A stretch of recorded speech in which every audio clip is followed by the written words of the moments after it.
hasn't developed yet, and so they're reacting from a gut response. It's not responding to the symptom of what's happening.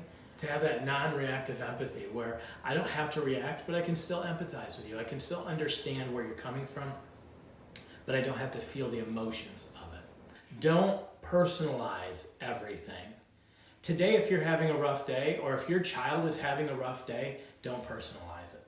Like, emotional health is not being triggered by everything around us. Emotional health is beginning to say, how do I remain objective even when those around me are not? But your family will be a lot healthier when you realize, what are the triggers here that upset me?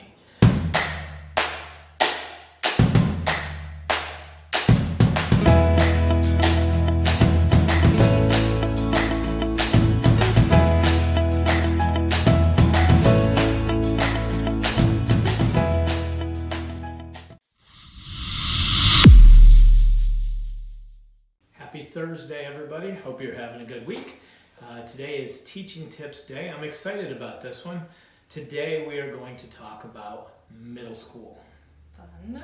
Yeah, because I've seen a couple of comments, and somebody actually posted and said, did I understand right? You're going to talk about middle schoolers? And they were right. I'm talking about middle schoolers. I think it was Summer. Is that before King or said, after you announced it? well, it doesn't matter, does it? Okay. No. We're here to meet the needs. So let's talk a little bit about middle schoolers, all right? Middle schoolers they're kind of one of my favorite ages. I don't know if you knew this about your dad. My name's Randy, if you're new to Masterbooks. I'm the VP of Marketing here at Masterbooks. This is Brittany. She is my daughter. She is also the publicist and social media director here at Masterbooks New Leaf Publishing Group. So she is my wingman on these Facebook Lives because every now and then I need someone to help rein me in. Let's not say that, or let's go this way. Yeah. Yeah. But hey, everybody jumping in over on the app. I see a lot of people jumping in saying hello. I see Lauren over on the Facebook Live. Drop us a comment. Let us know you're watching. We're excited to see you guys. Absolutely. So, when I got out of college, I actually worked in a private school teaching 4th, 5th, and 6th graders for a year. It was a lot of fun. It was a lot of challenges because those are the ages where fun things start to happen. And then I was a phys ed teacher for the junior high and high school. And so that was even more fun in that time. Then I went on to become a principal of another school, and we went to grades preschool through 6th grade. Now, the school decided we were a very successful elementary Christian school. Mm-hmm. Very successful. Mm-hmm. We were a premier school under my leadership. I'm going to sound like bigly things were happening. And the church that was hosting the school wanted to go to high school. They wanted to add high school. And I had to resign at that point because I said, I don't think you understand what happens when you move from 6th grade and you expand into 7th, 8th, 9th, 10th, 11th, and 12th. Things get messy quickly in a Christian school. And I wasn't quite up to wanting that challenge at that point in my life. So anyways, all that to say, I really enjoy the middle school ages and the challenges that there are. And I think as I look back on my life, if I was to give myself some advice to my younger self as I was approaching 4th, 5th, and 6th grades or raising children. Now Kristen and I have 9 children. 5 are grown, and we are in the middle. We have all middle schoolers right now. I'm 10 to 16. One of my sons turned 16 today, and I actually took him to get his driver's permit. And so by this time next year, there will be even more gray and white, I'm sure, if the Lord allows me to make it next year. It's always scary teaching kids how to drive. It was so morbid. That was. Happy Thursday, everybody! Happy Thursday! Yeah. keep saying I'm morbid today. I'm not trying to be He's morbid. going so deep, but dropping these little morbid bombs. Yeah. Okay.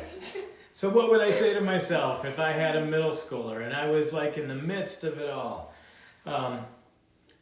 Number one, I'm going to give you just a few things that I would say. Number one, play the infinite game. There's a great book right now by Simon Sinek for business people about the infinite game versus the finite game.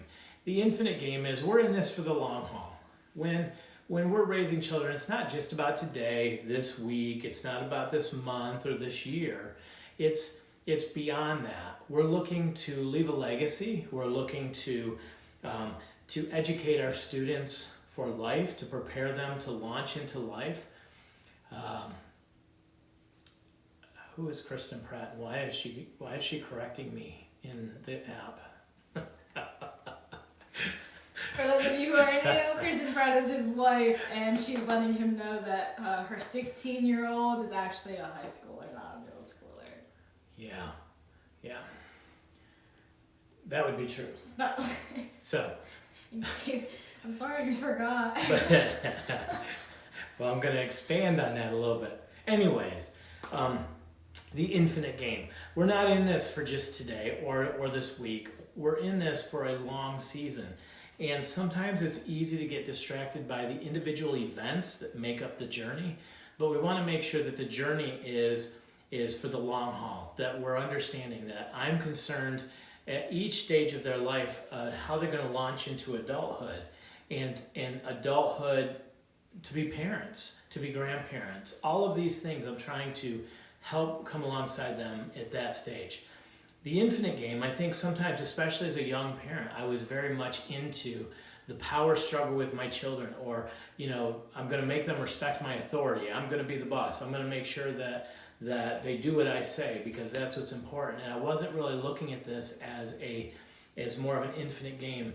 And really, isn't that the way God is himself, in that he hit the process of sanctifying us and helping to make us more like Christ.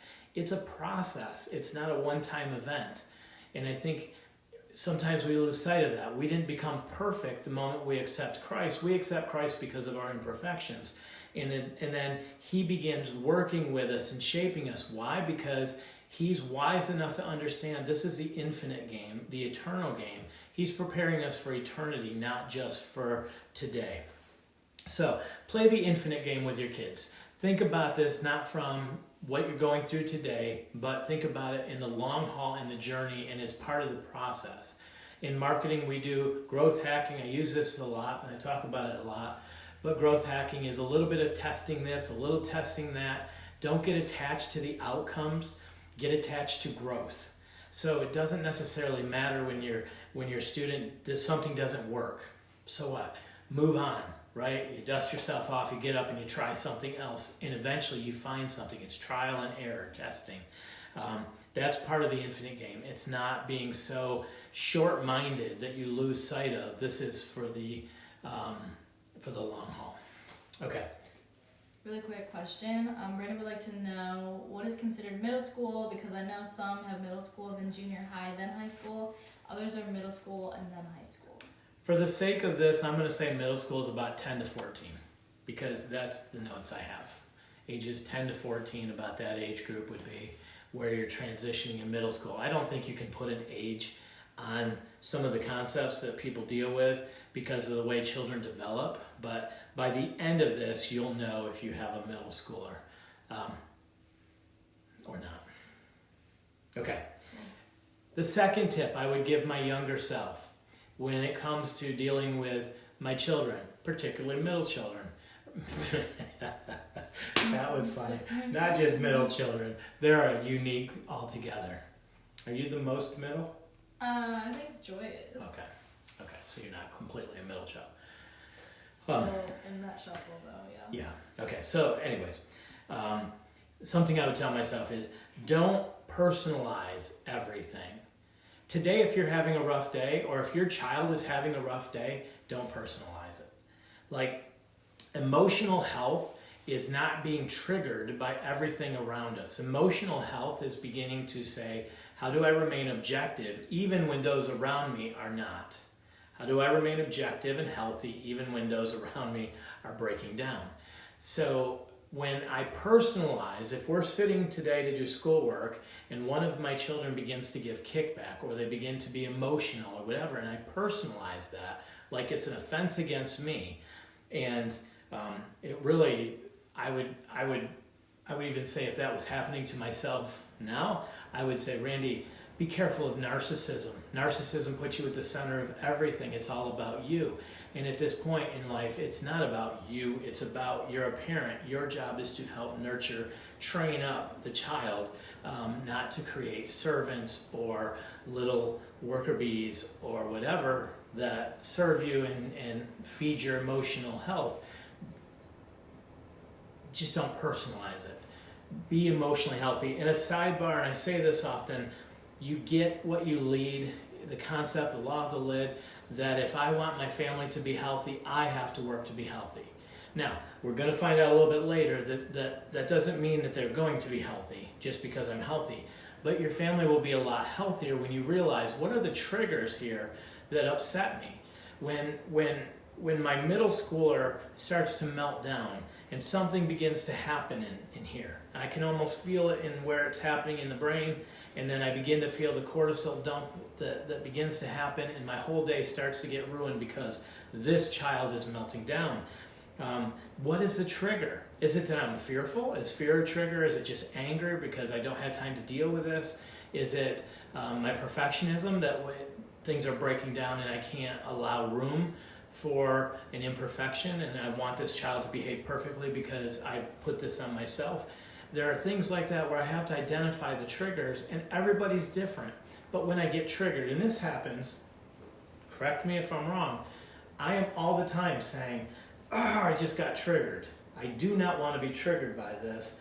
And now I even do something where if a certain thing happens and there's a trigger, I'm able to go 3, 2, 1. Like I analyze and analyze and analyze because I don't want to be emotionally unhealthy and responding all the time to other people's unhealth. I want to remain healthy and contribute positively to my environment, which includes my family and the people I work with and all of that. So don't personalize what's happening with your middle schooler. Things are going to happen, and we'll get into that. Okay, number 3, I would recommend, and I love this term. I'm going to gift you with this term. It's not mine. I stole it, but I still love it. Use non-reactive empathy. Non-reactive empathy is I can empathize with you without emotionally carrying your baggage. I can remember what it was like to be 10, 11, 12, 13, 14. Actually, at 14, I was engaged to be married. But Kristen and I, my wife, we started dating. I was 14, she was 13. So we've run together for quite a while. I think about that now when I see my 14-year-old son. Like, I was in a serious relationship at 14 years old. Sometimes I have so much empathy. And that's the thing. Like, I remember how difficult it was to be 10 years old, 11, 12, 13. I remember what school was like, right? Those things were difficult. And so I can have that empathy, but I don't emotionally have to carry that. And we're much healthier when I can try to relate to somebody without having to feel the need to fix that or feel the need to care, get in the emotions of it. Kind of goes back to emotional health, but that term, because it also applies to a lot of other things in life when we're dealing with people and we have somebody melting down or whatever, to have that non-reactive empathy where I don't have to react, but I can still empathize with you. I can still understand where you're coming from, but I don't have to feel the emotions of it. Profound, don't you think? Mm-hmm. It is. Okay, number 4 would be to be realistic. With our kids, I wrote this down, but with our children, does potty training really ever end? Some days are messier than others. Right? It's just the way it is. And the goal is, let's try to make sure we hit the mark most of the time. It starts out rough. Some days are rougher than others. Use M&Ms, they work. it works with middle schoolers too. It's how I bribe all of my grandchildren is with M&Ms. Started a long time ago in potty training, and it works well to make them like me. So the point of that is to say you're going to experience challenges. There are seasons. Our children are not perfect, and they're going through a lot. The transitions in middle school, they're unique in life, and sometimes it's easy to see our children as little adults, and we have to be really careful of that because they're not little adults. They're going through unique challenges. So be realistic and know that there are going to be challenges, and that we can, we'll have good days, we'll have bad days, but we don't have to be disappointed and discouraged when a day is bad. We can just say, we knew that was coming. We knew there was going to be bad days. Okay. I'm going to move into the last concept, which is kind of the academic considerations of cognitive development. Anything I need to answer or address? No. Chase and Melissa Rampy said we use M&Ms or candy corn. So just out of curiosity, as we're getting into fall, I'd love to know how many of you like candy corn. I am not a big candy corn eater. Our family really isn't. So I'm curious how many of you are. Yeah. Anyways.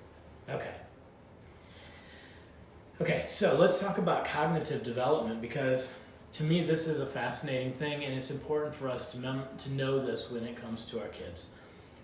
As our children grow physically, they also begin to grow cognitively, and their minds begin to grow more complex. This is where children are able, like middle schoolers, which would be early adolescence, ages 10 to 14, they're in the formal operation stage, meaning they have the ability to stay on task for a little bit longer. Like they should have developed some stamina to be like an hour or more, and they have a growing awareness of a lot more things around them. Now, sometimes when we get into these ages, if there's a lot of screen time, games, entertainment, television, and they haven't had to do creative play early on developmentally, they can actually kind of stall here, because the need for the brain to not be entertained and actually go a little bit deeper needs to be developed. So sometimes when you're struggling with a middle schooler, you can back up a little bit and practice, some imaginative play, some problem-solving skills. Do some things as a family that help push outside the box to do some deeper level thinking. Okay. The cognitive growth in middle school teaches to link more abstract, complex ideas with a student's pre-existing knowledge. The teacher, you would want to incorporate engaging activities from a variety of learning strategies that engage the students and keep their attention, though some students may require more attention than others. Early adolescent cognitively realize the concepts they're learning are applicable to real-life situations and should be taught. So as we begin to grow older, it becomes, our brain is able to think more abstractly, but we also learn in different ways. We begin developing more patterns. And so we want to have that understanding that our children, in the very early phase of their development, 2 + 2 = 4. They can learn very concrete facts. But when we get to the older ages, we begin seeing more complicated things like 2 + x = 4. What is x? And that switch can be a lot for a student, and we have to be aware that students have that. Some students may be more delayed in coming to this, and some students may come into it faster. That's why I say I don't think we can really put an age per se. They're average generalizations. But when you move into a place where students are starting to grasp new concepts, that's a good time to start experimenting with different learning styles and see what learning style seems to work with them, to see how well they're grasping concepts and what are their problem-solving skills, and focusing a little bit and developing and building problem-solving skills. Adolescents make 5 major gains in cognitive development as they move from elementary to middle school. Number 1, they can think about possibilities. So it's not just this happens. They can actually see multiple outcomes. They can see abstract concepts, like I said. Their metacognitive abilities improve, and they can actually think about thinking. So they can actually start thinking about their reactions to things and thinking about the way we process information. They can think multidimensionally, playing one idea off another. So they can actually compare what happens if this goes versus what happens if this goes. Okay, and then they can think relativistically, understanding things from different points of view. So they're able to start understanding this person may have a different view than me, and that's what's relative to them, but my view is this. And so that's a different concept where we have to think, okay, so if that's where the brain is moving for middle schoolers, that means that early elementary students struggle in those areas. They're more abstract. They're going to be more concrete thinkers. They don't really have the ability yet to reason the outcomes and different thought processes and things like that. That's why with master books, we kind of like a little bit easier and gradual at the beginning, right? And then moving into more rigor as the student ages and matures, because so many times academically we tend to push our students too fast. And when that happens, we're not helping them because their brains aren't ready for that level of knowledge. When a student hits middle school, you start to see the increases. Principles of mathematics would be a great illustration. Principles of mathematics is a little bit of a shift in courses because we're moving a little bit out of very simple concepts into much more complex thoughts and understandings.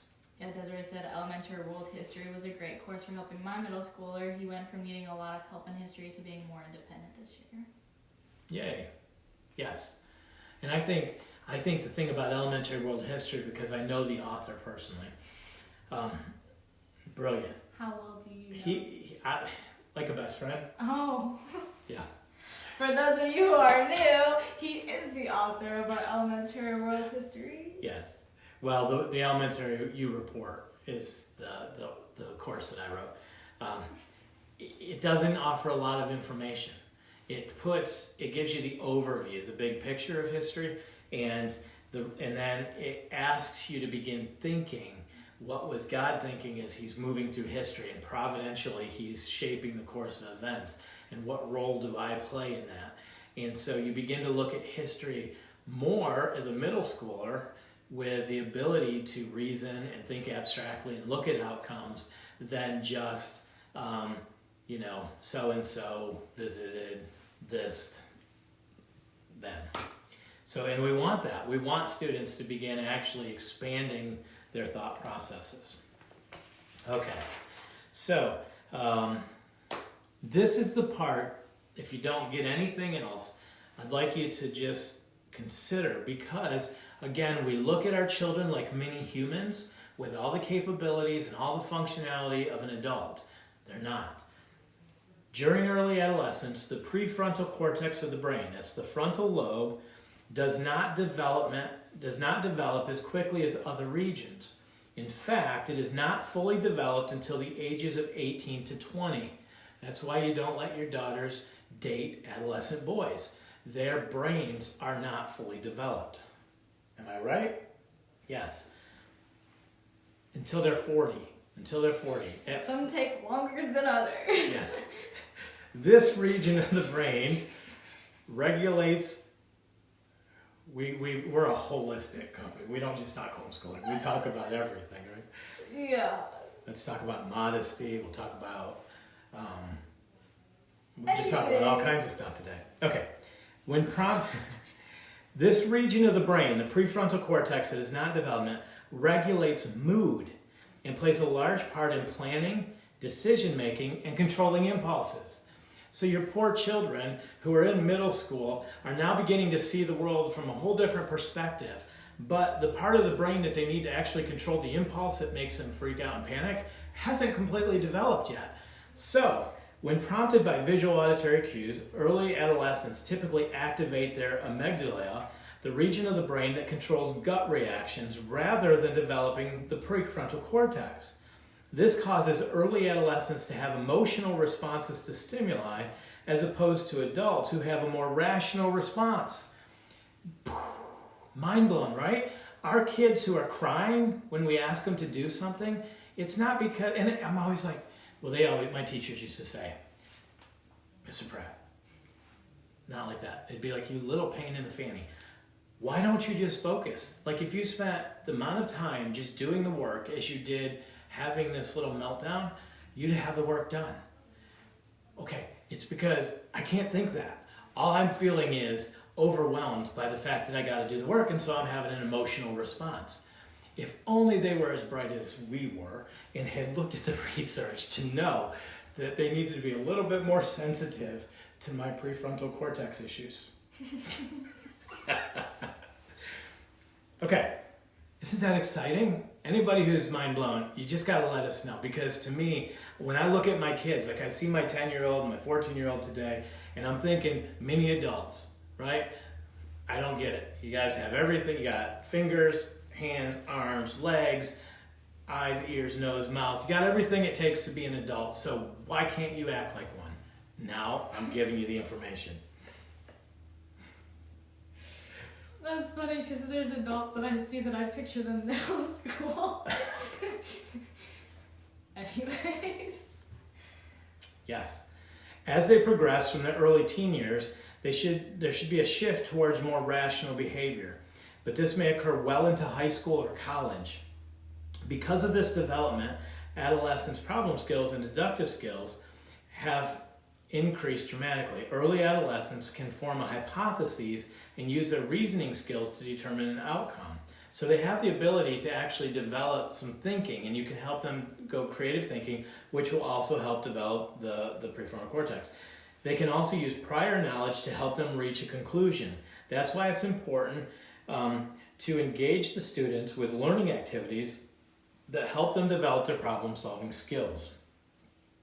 That to me is one of a game changer, because when you are struggling with this middle schooler and they're just having a rough day, understanding that what they're responding to may not just be they're lazy, they're strong-willed, they need, all they need is a little discipline, and some of you may have, like for my poor wife, she married me, and my children have my genetics as well. So some of them may have had some underdeveloped prefrontal cortexes a little bit longer. It took me till about 40 to actually begin thinking, not having emotional gut responses.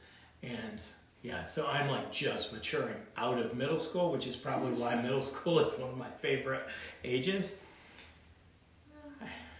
We can't put this video up on YouTube because well, I'm just thinking, I don't know that I want this video on YouTube. Amanda said, I appreciate your saying this. I'm constantly thinking with my kids, and they are little, 5 and 2.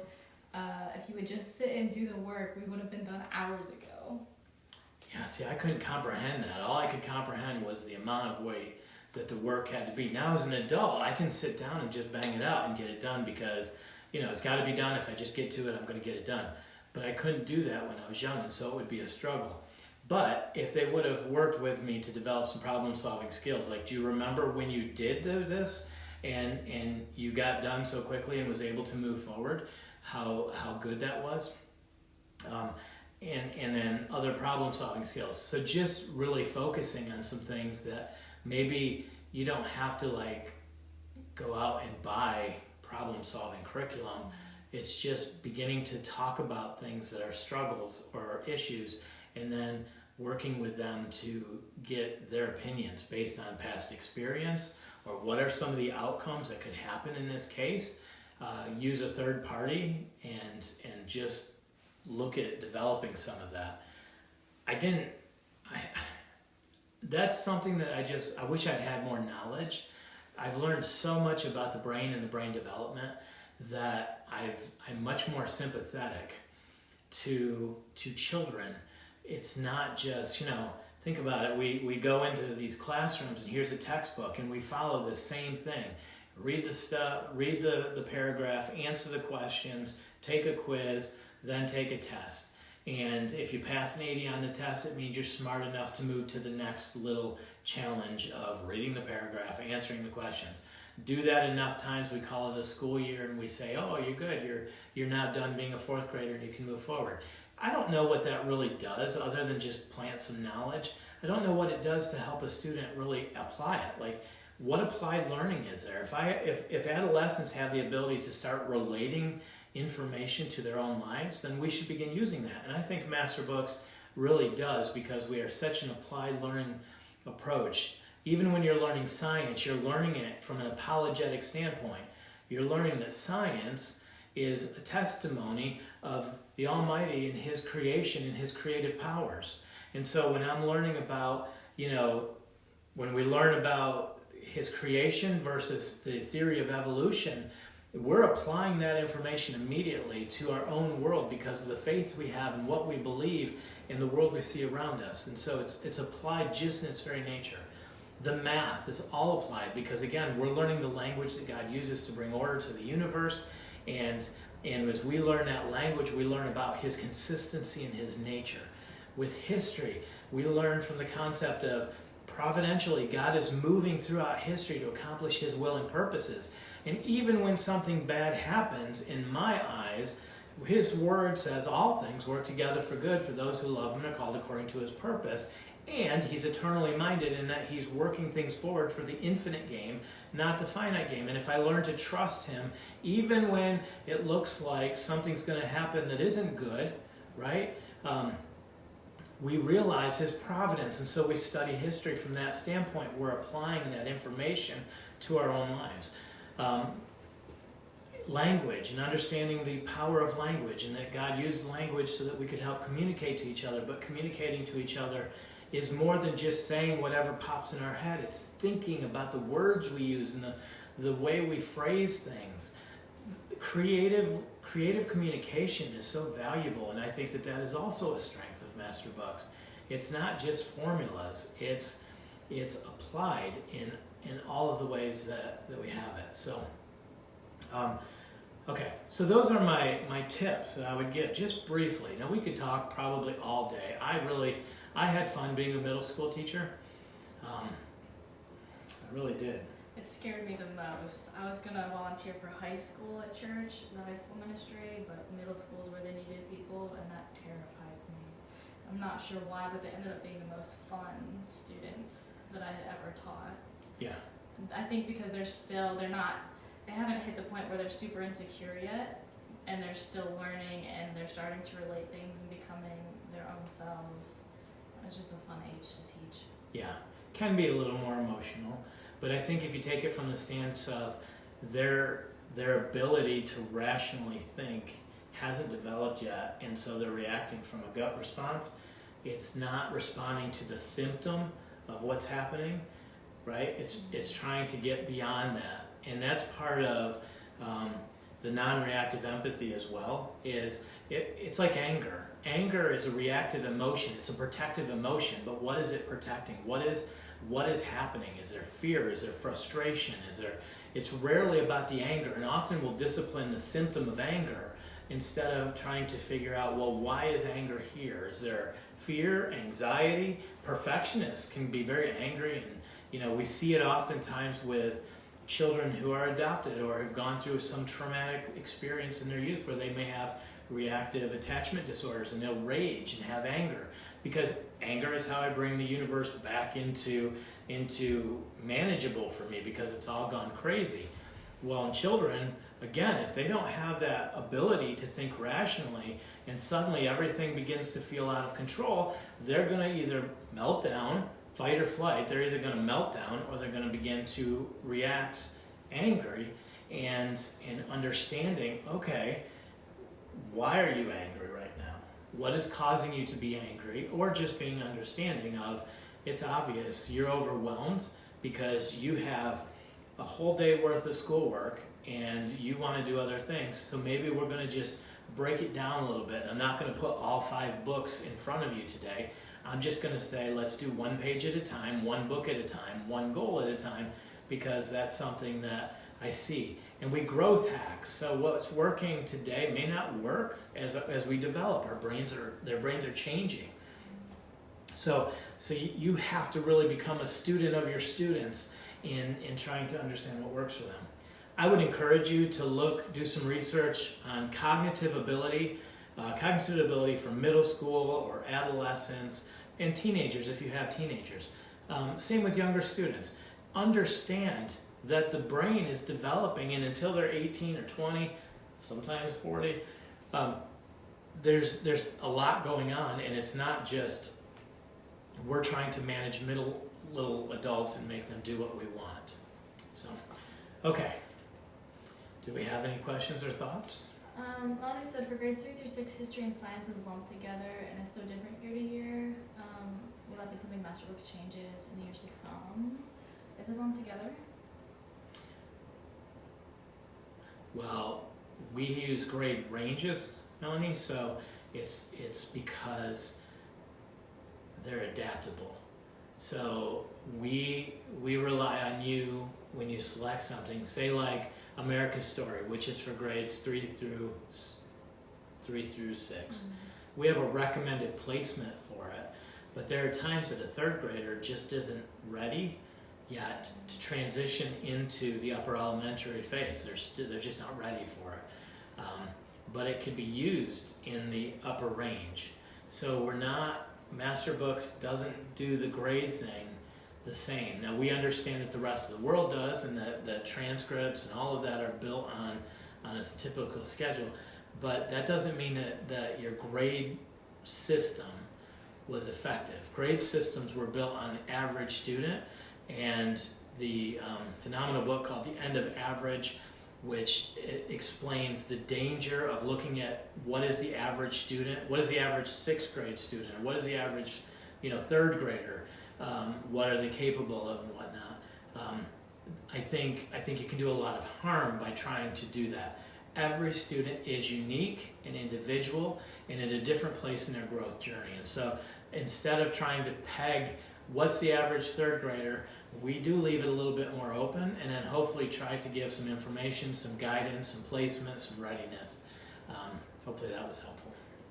Over on Facebook, Lauren said, "Went out to eat with my 7-year-old and he saw there were tables outside. He wanted to eat outside, but there weren't any open tables. He melted down so hard in the middle of the restaurant. I tried to reason with him, but my husband helped him with his emotions instead, and his techniques worked so much better." And that kind of tags in nicely with Desiree's comment over in the app. She said, "I think part of having that empathy is giving them the language to express how they feel." Yes. And being aware of our emotions. Like when I get triggered, I want to understand a little bit as an adult. I want to understand what triggered me, what underneath, where's this coming from? What's it rooted in? What just happened? Because once I respond, I stop being objective and constructive, and then I start becoming destructive. And, crying in a restaurant because a table isn't available, most of my parenting approach would have been get over it, right? Suck it up, buttercup. This is life, deal with it. I wouldn't say that I'm exactly in the spot where we'll sit down and go through a large counseling session, but being aware of what might have just happened there. You have an expectation. Something that you wanted wasn't available. And so there's disappointment in that. Well, how do we handle disappointment? And so we begin addressing this as a learning experience as opposed to just deal with it. Because what then can happen is we can begin to not deal with our emotions, and then we become adults who are just reactive, but don't really understand why they're reactive. Yeah, awesome. Looks like it? Yep. Awesome. Well, hopefully this was valuable to somebody, and there's some tips that you can take. Feel free to leave comments on these videos or in the app. Feel free to leave a comment in the app as well. And it's homeschooling is so much fun because it's an adventure. And the coolest thing about our kids is we get to see ourselves in our kids. So I'm learning more about myself every day. I have a student who is a mini me. And I could never understand, when I wake up in the morning, I'm like Tigger. I'm like bouncing. I'm ready to go. And Kristen is more like Pooh.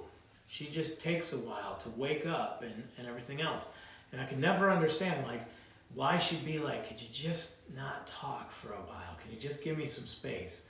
Because I'd be like, my eyes are open. He's Let's a go. morning person, she's a night person, so he'll go to bed way earlier than everybody else or be up late and kind of tired and groggy while we're all hyped up and ready to go.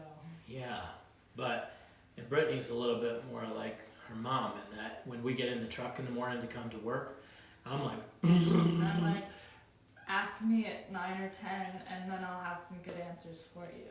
I'm immediately like, you got attitude with me? What's I the know, problem? then he gets like all like bummed out. I'm like, it's not you, it's just it hasn't fully, it's not there yet. Yeah. Okay, but now my son, he's been setting his alarm clock to be able to meet me first thing in the morning when he sees my eyes at 5 o'clock. And all of a sudden it's like, wait man, can you just give me a break? Like I'm still coming out of the morning fog. But he's been waiting because he realized, I think, that maybe nobody else in the house is up. So it's like undivided attention in the morning. So I realized all of a sudden I'm like, oh, this is what she's talking about. It's not what I thought it was. It's she's just not ready for me yet. There's a few people that are like, we're definitely like Kristen to be friends. Yeah. So what an First time adventure, around. because in our kids we get to see what we're like and maybe the struggle that they have and how we can help them. Because I love the fact that he's everything I was at that age. Right? Okay, so now I have a lot more experience in life. And if I can just give him a couple of tips and help guide him and coach him and help him understand some of the pitfalls maybe that are common with his personality and you know how to be a man and all of the things he needs to be without him having to go through some of the struggles that I did. Not that I'm going to be able to prevent them all, but maybe I can save him a little bit. He's going to leapfrog me and be so much more. And I'm seeing that with him because he already has learned some really cool tricks to overcome triggers. Like he's one of the most, when he gets confronted, you see it, he'll click it, he'll go, okay. And then, and like And he's not going to fight you, he's not going to give you conflict on it. He's really trying hard to process that, to be like, okay, I got it. I understand what you're saying. Mom is weighing in. You know, I'll hear what you're saying and I'll try to do better. So when you can do that at that age, rather than at my age, he's already so much further ahead. And so that's what's cool about working with our kids and trying to understand. It's not just about me being the center of the universe and saying, do what I say. It's let me help you be a better person than I've been. And that's the legacy I think that we get to lead. And what's nice about homeschooling is I don't have to worry about the influence of other people. I can be more focused on helping them through this as opposed to farming it out to somebody who has not the same interest as I do in seeing my children succeed. So, okay. Cool. Good. Hey guys, God bless you in your journey. We are so excited about what's happening in homeschooling and what's happening in your families. And we absolutely love seeing the praise reports. We love seeing your children's successes, and when even the challenges that you're having, where we can, we're happy to try to address and just say, hey, like everything else, eat the meat, spit out the bones. Hopefully there was a tip you could take away, and we do appreciate your time and your involvement in these communities. So, all right, God bless you guys. Bye.